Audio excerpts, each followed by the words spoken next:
Imagine the night sky, a vast, silent sea of stars. You look up and see beauty, light, motion, galaxies spinning like cosmic wheels across the darkness. But what if I told you that everything you're seeing, every star, every planet, every speck of light is just the surface, just the glitter on the edge of something far deeper, something invisible, something that holds the entire universe together? Because here's the truth: the stuff we can see, the matter that makes up you, me, Earth, the Sun, even all the stars in all the galaxies, accounts for less than 15% of all the matter in the universe. The rest, it's not empty space. It's not dust. It's not black holes hiding in the dark. It's something else entirely, something we call dark matter. We can't see it. We can't touch it. We can't capture it in a lab. Not yet, anyway.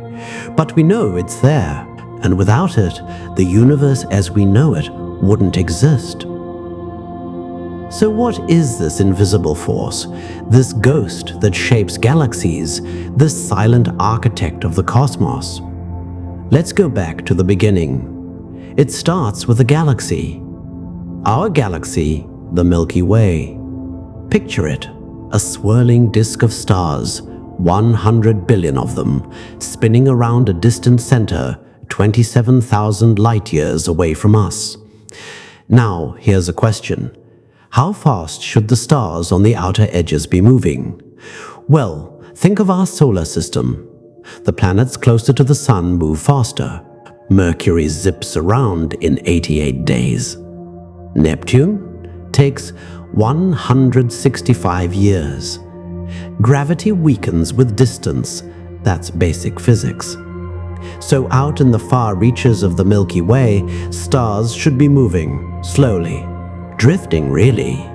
But when astronomers measured their speed, something was wrong. They were moving way too fast. So fast, in fact, that the gravity from all the visible stars, gas and dust, everything we can see, wasn't nearly enough to hold them in. They should have been flung out into intergalactic space like water off a spinning umbrella. But they weren't. They stayed. The galaxy held together, which meant there had to be more mass. Hidden, unseen, something pulling on those stars with gravity, but emitting no light. This wasn't just happening in our galaxy. It was happening in dozens, then hundreds, then thousands of galaxies, all of them spinning too fast, all of them held together by something invisible. The first real clue came in the 1930s. An astronomer named Fritz Zwicky was studying a cluster of galaxies, a group of hundreds, all bound together by gravity. He measured how fast they were moving. And just like those outer stars, they were moving too fast. The visible mass couldn't explain it. He called the missing mass Dunkel Materien Z, German for dark matter. No one believed him. Too radical, too strange. But decades later, in the 1970s, a woman named Vera Rubin picked up where he left off. She spent years mapping the rotation of galaxies, star by star, measuring their velocities. And every single one defied the laws of gravity, unless there was far more mass than we could see. Her data was undeniable. Dark matter wasn't a fluke. It wasn't a mistake. It was real. And it was everywhere. Now, here's where it gets even more mind-bending. We still don't know what dark matter is. We know what it does is, it has mass, so it bends space. It pulls on things with gravity. But it doesn't emit light. It doesn't absorb light. It doesn't reflect it. It doesn't interact with light at all. Not with radio waves, X-rays, infrared, nothing. It's transparent, ghostly. And it doesn't interact with normal matter. Not the way atoms do. You could, in theory, have a cloud of dark matter passing right through you, right now, and you wouldn't feel a thing.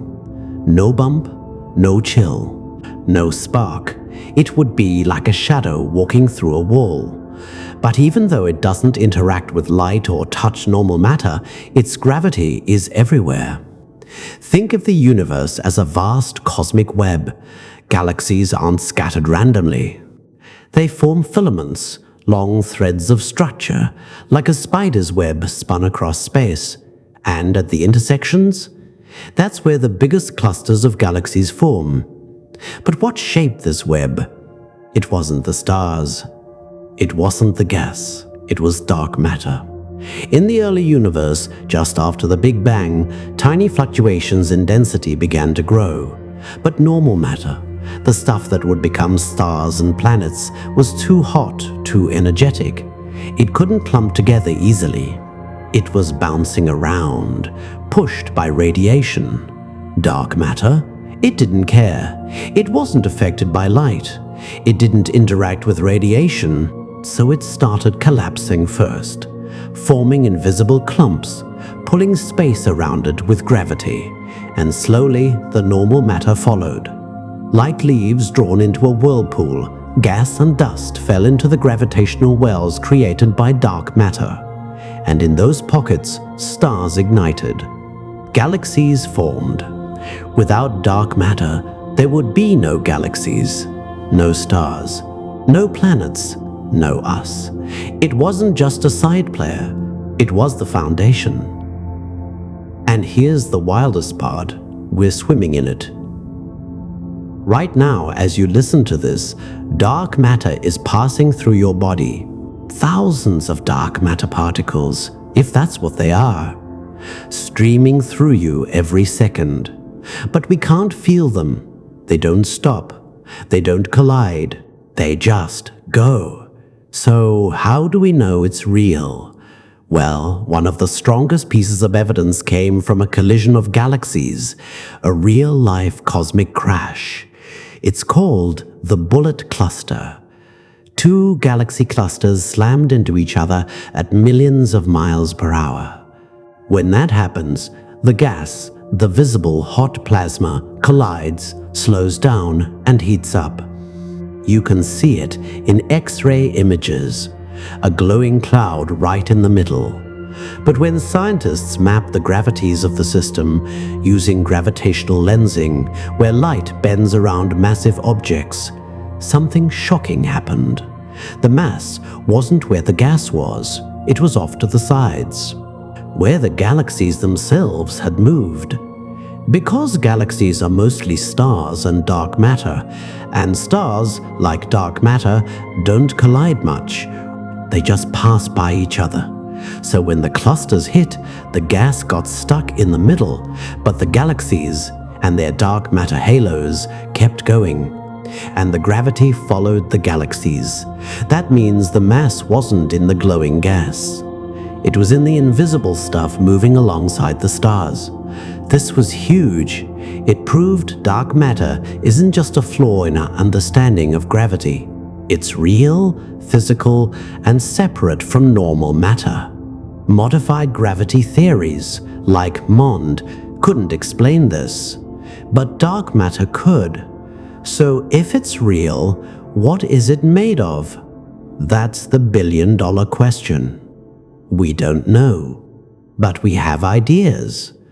The leading theory is that dark matter is made of particles, but not any kind we've ever seen. Normal matter is made of atoms. Atoms are made of protons, neutrons, electrons. Those are made of quarks and other particles in the Standard Model. But dark matter doesn't fit in that model, so it must be something else, something exotic. One idea, WIMPs, weakly interacting massive particles. These would be heavy particles, maybe 100 times the mass of a proton, that barely interact with anything. They'd be like cosmic ghosts drifting through the universe, only revealing themselves through gravity. Another candidate, axions.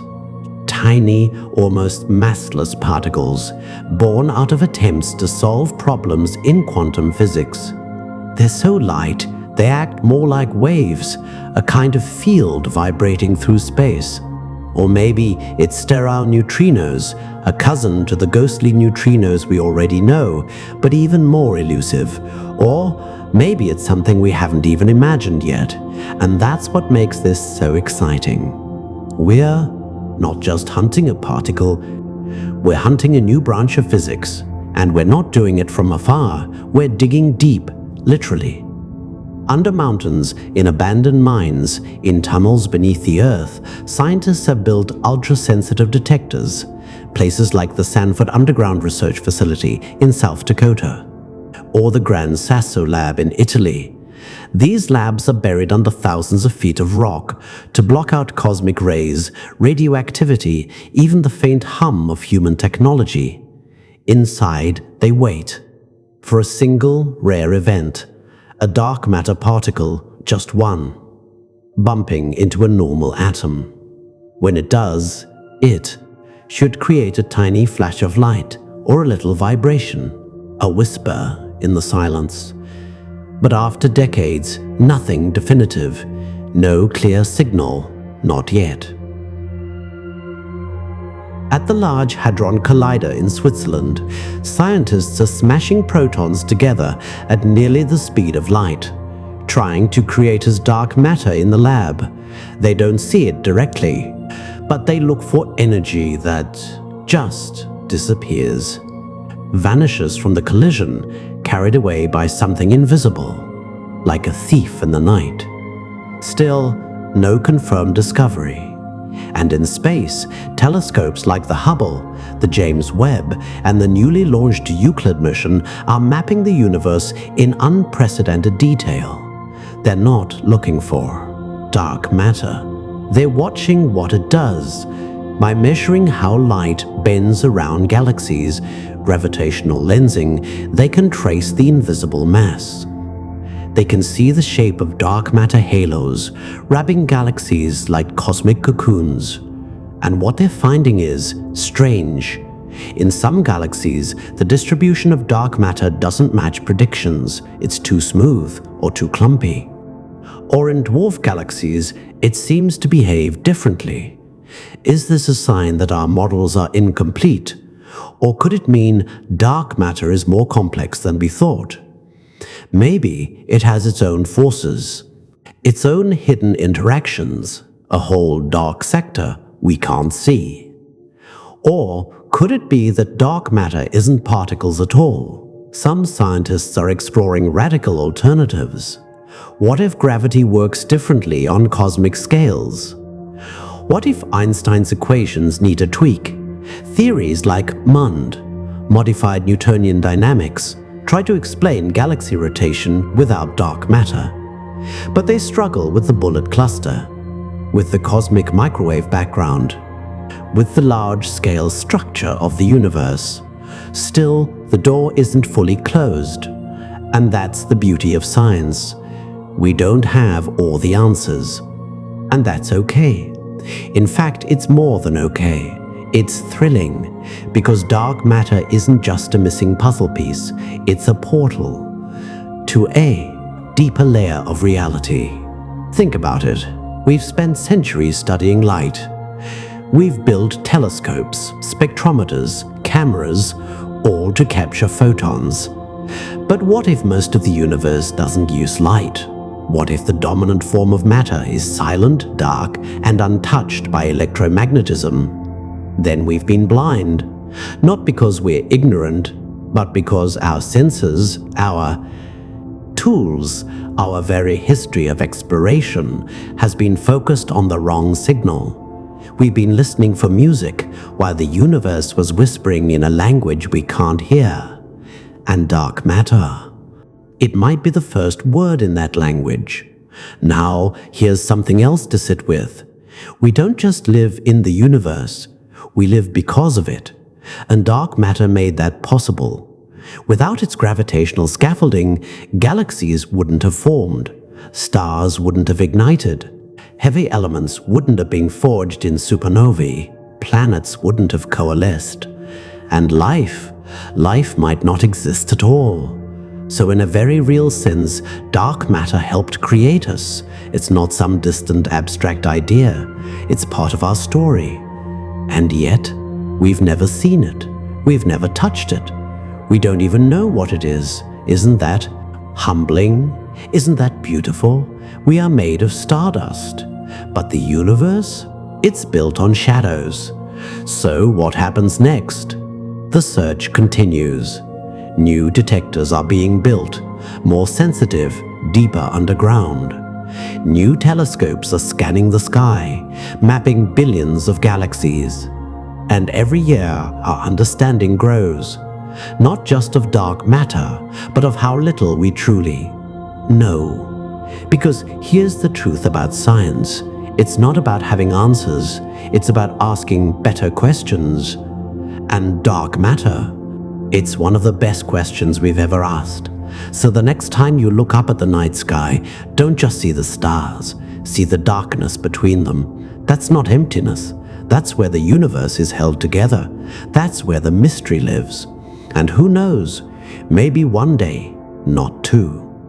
Far from now, we'll finally hear the whisper. We'll catch the ghost. We'll see the invisible. And when we do, it won't just change physics, it'll change everything. Because discovering dark matter won't just tell us what the universe is made of, it'll tell us how much we still have to learn. And that's the most exciting part of all. If this journey through the shadows of the cosmos sparked something in you, if you felt that sense of wonder, that pull toward the unknown, then don't keep it to yourself. Share this video with someone who looks up at the stars and wonders what's out there. Because the story of dark matter isn't just for scientists. It's for all of us. It's our story. And it's still being written. And if you want to keep exploring, keep diving deeper into the mysteries of space, time, and reality, then hit that subscribe button. Because next time, we're going even further. We're asking the ultimate question. What if dark matter isn't the only hidden world?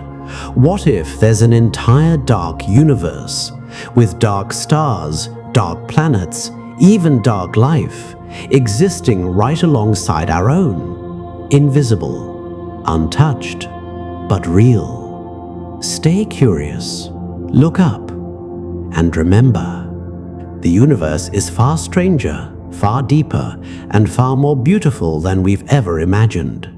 And we're just beginning to see it.